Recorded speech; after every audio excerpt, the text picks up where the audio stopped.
Kokoa daholo zanakasika rehetrarehetra mbola fiainan'ny vehivavy ihany no sarahinareo androany teny hoe vehivavy 2 volana vao miverina ny fotoana ary maharitra 14 jours izay vao tapitra. Raha ny tokony normal, raha ny tokony tsara ny fahadimbolan'ny vehivavy dia isam-bolana tsy maintsy tonga ary maharitra 5, 6, 7 andro raha ela indrindra izay raha ny tokony ho izy. Fa ho an'ny vehivavy tera-bao, vao teraka, mampinono dia tsy maintsy mikorotana ny fahadimbolan'ny vehivavy dia tsy misy olana iny satria indri vao mampinono dia ilay zazakely no tsy maintsy mitokana ao anatin'ny vatandrio ao ihany koa dia tsy maintsy misy fikorotanana iny. Dia noho izany tsy misy olana raha ohatra ka hoe mikorotana ny fahadimbolan-drio hoe iray volana vao tonga na 2 volana vao tonga na tsy misy mihitsy ary tsy misy olana iny. Fa raha ohatra indrika hoe sady mbola tsy niteraka no mbola tsy be voka fa hoe vatana no normal ohatran'ny isan'andro dia misy tsy mazava izany ao anatin'ny vatandrio ao dia mila manatona mpitsabo indreo. Matetika mampatonga ny fahadimbolan'ny vehivavy ela vao tonga dia ny harerahana.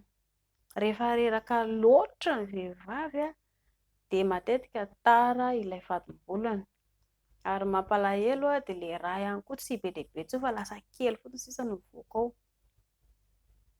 Dia ilay harerahana koa izany tsy tokony hoe mba hanao reraka be indry piso fa mba mila mahalala ny zavatra tokony hatao indrindra hoe hatraiza ny tanjaka indry, hatraiza ny vita indry, dia mila manatona mpitsabo indry amin'izay.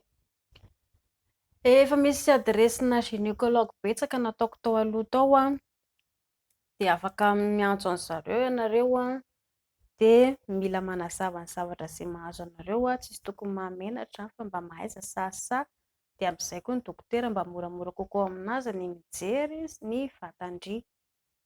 Raha ohatra moa indrika hoe menatra dia afaka miaraka amin'ny neny ange eo foana ny vehivavy izany tsy maintsy mba hoe miaraka amin'ny neny foana indry raha ohatra ka misy olana ny vatandria satria neny efa nandalo lalam-piainana dia tsisy tokony mahamenatra indray fa mba miresaka amin'ny neny dia mamaha olana ianareo avy eo.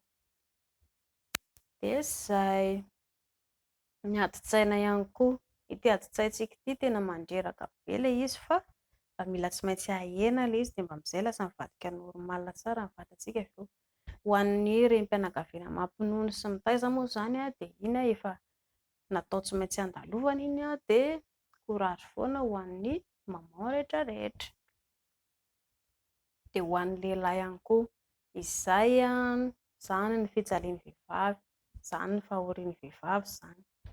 Mila ny fiasan'ny lisany ihany koa ny vehivavy, fientanany lisany, fanomezan-danja ny vehivavy ihany koa dia amin'izay koa izy mba manana courage hiatrika ny fiainana satria raha io izao be voka dia lasa tena misaona indray mibandy dia lasa ela mandeha mitady vody ary ambadika ary.